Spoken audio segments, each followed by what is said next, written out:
Hello, everyone. Thank you for joining us for second Market Data in the Cloud Campfire Session.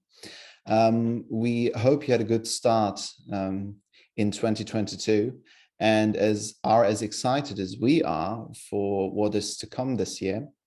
And before we begin, I actually want to highlight our Market Data in the Cloud New York and Frankfurt events in the first half of this year.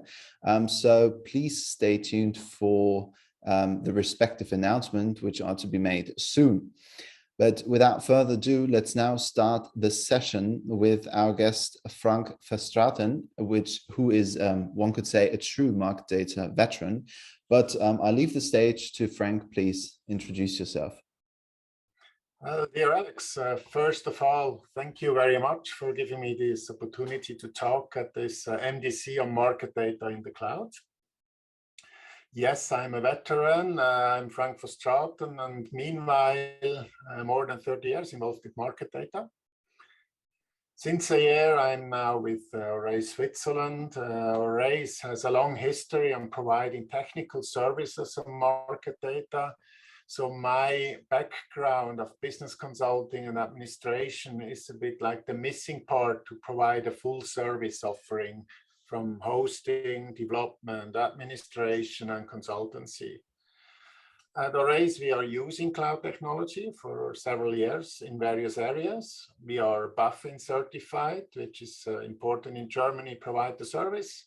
And the key markets are Germany and Switzerland and the neighboring countries. So, as I said, my first contact was in 1990 with market data when I started my career at Swiss, practicum become a commodity trader. Since then, I'm frequently coming across data in my various risk and asset and liability positions with different banks. And in roughly 18 years ago, when I was joining Raiffeisen in Switzerland as responsible for market data, I focused on that topic. For me, market data is super interesting. It has so many different flavors like technology, visualization aspects, legal, cost-related aspects, of course, quality, the opportunity to create new original works out of it. And the data universe is just extremely wide. Yeah, you have news, ratings, long historical data series. You have the ultra low latency area, and many different data sets like ESG, consumer behavioral data, and all that. So being 30 years in the business, I still like it, and I'm not getting bored of it. That's a very good thing to hear, I think. But it's interesting because if we're talking about market data, it's just a thought. If we're talking about more or less market data professionals, we've just supervised a group of students together with a professor from university in Germany. And don't get me wrong, they created astonishing results in the project that we're supervising. But despite them being computer science students, market data does appear absolutely nowhere on their curricula, and it's a very niche topic from their perspective, I think. I was wondering, what is your view on education and new juniors in the business? Well, there is, of course, an FIST certificate, which is a good starting point for newcomers in the business next to the on-the-job learning aspect. Yeah. But you're right. I would expect that most of the candidates will in future have a university degree, and therefore our requirements should actually be addressed there. So your observation is true, and we have indeed a problem. Yeah, it's quite simple. I believe modules for cloud technology, our data distribution and visualization concept should be, next to all the others, also be part of the education. Yeah. You should not forget the procurement and the legal frameworks as well, which I believe are the same for almost everything when you deal with data. Yeah, I totally agree. Now I'm switching channels a bit now. But you obviously also have great experience in the Swiss market, which surely is a unique market within Europe. Could you tell me how you think that the Swiss financial services companies differ from other European countries? Well, I believe that Swiss banking is, of course, not as big in number of customers and financial institutions than, as example, the German market is. But we focus in Switzerland more on private banking oriented services, where retail banking is by definition of the size of the country much smaller. Mm. So what does that mean? I mean, private banking is more focused on larger data sets, on a global data universe, and the data costs are much higher than in the normal retail banking. So I would expect that for the vendor side, probably Switzerland is as important as Germany. Absolutely makes sense. So, well, we're obviously also interested on your views on the cloud, which is because, I mean, we're called marketing in cloud after all. What is the general mood, in your opinion, on the cloud in the market data space? And what is your perception of what the market is saying, for example, about private versus public versus hybrid cloud? Is there any tendency or preference? And if there is one, why is this preference? Oh, it's a difficult question, but I think at the moment it's still a management-driven initiative to go to the cloud, and market data managers are just looking at it from the side. So that's one aspect of it. So we are not really very innovative. On the other hand, I think customers in the US and Asian markets are moving much faster in fully cloud-based data distribution models and technologies. Mm-hmm. So the improvement, innovation is coming from there, less from Europe. On the other hand, we know that the data vendors and exchanges are clearly pushing the infrastructure into cloud services. That will, of course, then at some point lead to the reduction of the locally installed hardware and systems. Mm-hmm. All these vendor agnostic market data systems will disappear and be put behind the box as a cloud service. Yeah. As I'm coming more from the customer side, I think it's not so relevant whether you are on a private cloud, hybrid cloud, or a public cloud. Yeah. Mm-hmm. For me, it's clear there is data which has to be in a private cloud, but many other data sets that can be in a public cloud. The beauty is the underlying technology. So it allows you to really increase the speed of data transfer. You have a highly scalable and flexible service infrastructure. You can use GPU-based calculations.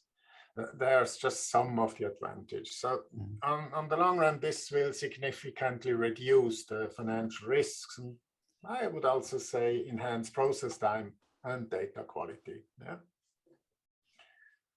If you go into a new cloud-based data architecture, that will allow the industry to create new services, simplify several boring tasks like quality controls, which is now done by the end customer individually. Yeah, there's no need that every bank controls the same. Yeah, if it comes from a feed. Yeah. From a data perspective, as I said, we will see a hybrid cloud model. So you keep the sensitive data with you and other data in the public. But intelligent storage models, like something like an iTunes for data, could of course also reduce the individual need to keep all the data stored. Yeah? A majority of data is the same for everywhere. And I mean, we've heard that there is just so many options and things to consider when thinking about market data in the cloud. I think it's interesting to hear from a person like you what maybe the 2 or 3 most common misconceptions might be about market data in the cloud that people might have? Well, I think data compliance and contractual aspects will not change. Mm-hmm. So it's really super important to have an in-depth view on your data consumption. And so you need to know all your applications consuming data. You will also need to have a robust technical data permissioning in place. Yeah. And it should cover the aspects from today and tomorrow. Yeah, there are more and more rules to come. I would not expect that just going to the cloud would reduce data costs. I think this is one of the mistakes many do. But if you achieve an increased operational stability, or we can reduce dependencies or introduce a state-of-the-art technology at the same cost, that it's already a very valuable outcome of such a project. And let's say someone decides to move market data to the cloud. What would you consider the biggest priorities in this process of migrating? Well, ideally, it would be nice to achieve improvements with going into the cloud. Yeah. I see two focus areas. One is the business side, and the other is the technology. On the business side, I said before, I think an internal data lineage project would be my preferred start. Yeah. You need to have a data model. You need to have naming conventions and internal IDs. If you have that, review it. If you don't have that, you really have to define that before really going into projects. Another aspect is on the business side. Over the years, we use vendor-related market data distribution platforms. Every organization has so many small in-house adaptations and specializations to handle all kinds of special needs over the last years. I think it will be these small things killing a POC and not the 90% commodity stuff. It's really important to know what you do with the data before you start. Yeah. A lovely aspect is that if you create your map of available sources with the various cloud or connectivity providers, you will figure out where you can, or when you figure out where you want to distribute your data, but you can leverage on data feeds, or you might already have in-house, like trading resources and many other things. So it's really to have an overview and the map and to know where you want to go to. These are the areas where you will in future be able to save costs and increase operational excellence and data quality. I think it's also logic. You should have a realistic project management. Timing, project steps, and an expectation management is key. Otherwise, you fail before you start. And going to the cloud also gives you the option to optimize all the admin work and data reporting and sourcing aspects. So imagine you have an order form in Amazon where you can subscribe to SWX data in a fully transparent way. Having the contractual things settled, and you reduce the need for audits. I would definitely love such a thing. Then we have the technology. The technology is tricky. You should choose a technology which is working seamless with all your core systems you already have. Can easily be 100+ systems in a medium-sized bank. And you need market data in almost all the processes. That's the problem. So it really makes sense to have a clear view on how the technical data distribution layer looks and is set up and controlled. I mean, there are some things which are simple to achieve. You should, of course, try to leverage data usage, that you use the data multiple times rather than subscribe it on each individual single request. I see that it is something which is there, is an easy one. Probably more difficult is to reduce the number of APIs which you have floating around an organization. Yeah. But nevertheless, the number of APIs should be very restrictive, and also internal data is important for me, and it should also be made available like via the same data layer. Yeah. What I see often is that the education of your software developers or the external parties you work with in using the APIs is a bit less in the focus. But I think if you work on an API and if you realize that any important missing functionality is not there, you should not do that at the end application, but you should do that either on the API or on the platform. Yeah. Yep. To leverage the whole thing. Yeah. And that gives you a lot of opportunities and within a bank. So it probably will not be one API, but it should not be dozen APIs. Yeah. Yeah. So, yeah.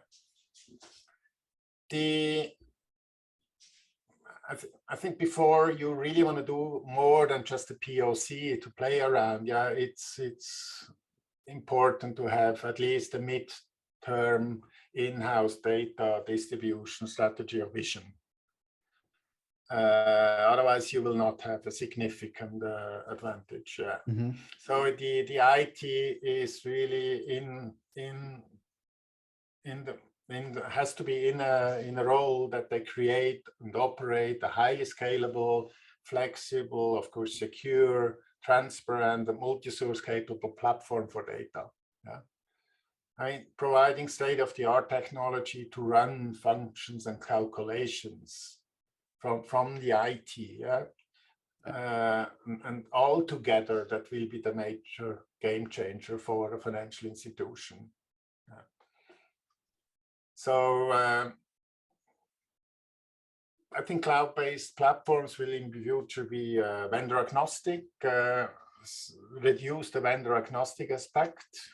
You will have less silos. Mm-hmm. And that all together will play together a role which bring the advantage of cloud technology in market data.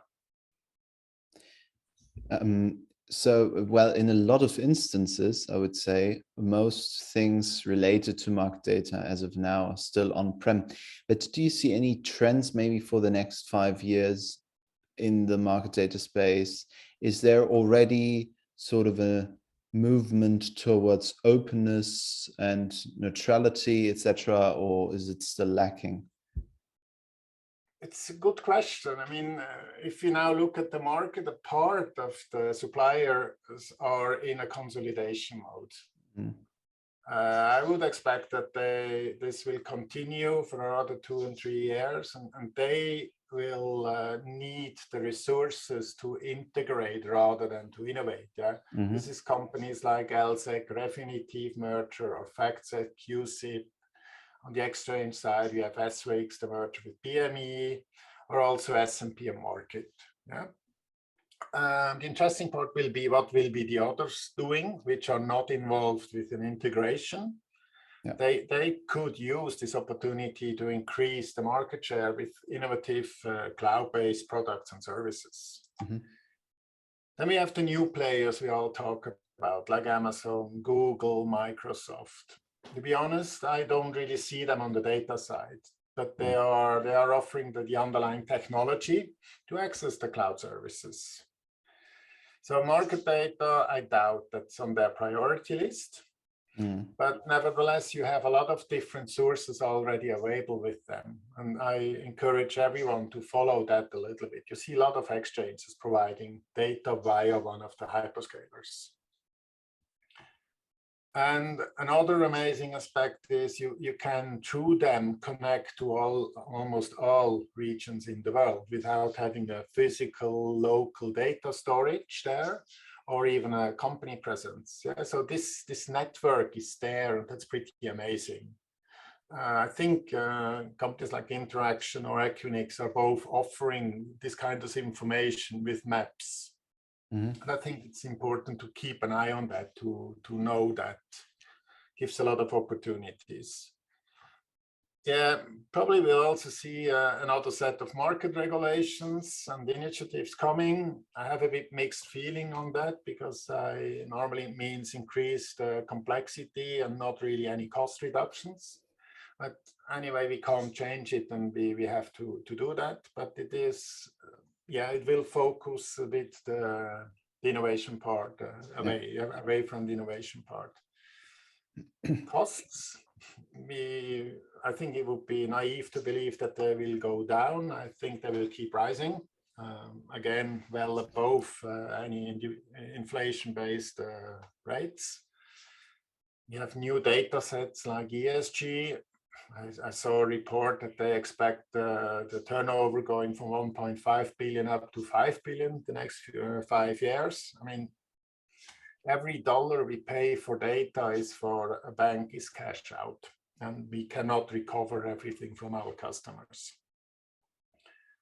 But overall, I try to keep a positive outlook, yeah, because I believe cloud technology could become a game changer and change the market in certain areas. I mean, some of the consumers might use the technology to receive the data more directly from the source. Yeah, maybe internal data becomes more relevant again, which I believe it's very important. There's a lot of internal data. Yeah. Yeah. And also you can create new business models. Yeah, I mean, there's a lot of, I mentioned it before, is a little bit the data quality aspects, the calculation of special data sets can be much more flexible, be created and operated with cloud technology. And imagine all this AI-driven data. Yeah, there's a lot which is there, and let's see. Regardless of the future, we obviously try to promote market data in the cloud. And could you give us some input on what you see as the biggest priorities for MDC? What do you hope to get from it? Well, I am happy if MDC is a network where I can exchange views and share experiences on data and cloud technology. So for my personal interest, it would be nice to have different skill set accessible by the network. Yeah. Mm-hmm.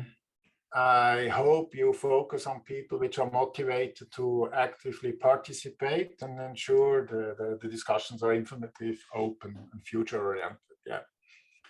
So, simple sentence: MDC should become the open platform to create, discuss, and implement ideas. We surely hope to become exactly that. And as a last question, we're also always looking to improve this specific format, the Campfire Sessions. Is there anything you'd like to see for future Campfire Sessions? What do you think about the overall usefulness of the format? Well, I think the new normal in communication and networking is hybrid, yeah, which let's hope that we will soon have physical meetings too, and not only online. Yes. On the content-wise, I mean, if you bring relevant developments in the different areas of market data and technology, yeah, that would be helpful for me. Often, technology can also be found outside in other industries. We are not always first movers in the financial industry. Mm-hmm. A lot of things is there, and it's nice to hear what's there out in the market. So basically that would be nice, or new concepts. So if we would understand the concept behind iTunes, why should we then not try to apply it to the market data or the financial industry? Yeah, on the billing part as well as on the data keeping. Yeah. I hope you can convince the Googles, AWS, and Microsofts also bringing the relevant trends on the cloud. Yeah. I mean, we have companies like Red Hat and the likes. They are really strong on IT process and software development trends. Yeah. We have the Accenture talking to our managers. Yeah, it would be nice to know what they tell them, so we are prepared. Yeah. And And it is important to have really everyone. So I also mean with that the exchanges and vendors are a part on that community. We need to have all the topics. We need to have cases from the banks. And if you get that all together, I think you will have a super mix, which should encourage active participation. Well, we're obviously working very hard to accomplish that. Thank you for the feedback. And it's already the end of this session. Thank you a lot, Frank, for all your insights to the experiences you've had in the market data space. It was an absolute pleasure having you on here, of course. And thanks everyone for watching. Thanks everyone for tuning in. On this note, don't hesitate to subscribe to this channel or follow us on LinkedIn, actually, so you will not miss any of the Campfire sessions. And most importantly, we'd obviously like to see you in person. So please follow the LinkedIn page so you will get notified once the announcement for the events this year is out, which will be at the beginning of February, I suppose. So until then, thanks again for tuning in. Stay healthy, and we'll hope to see you next time.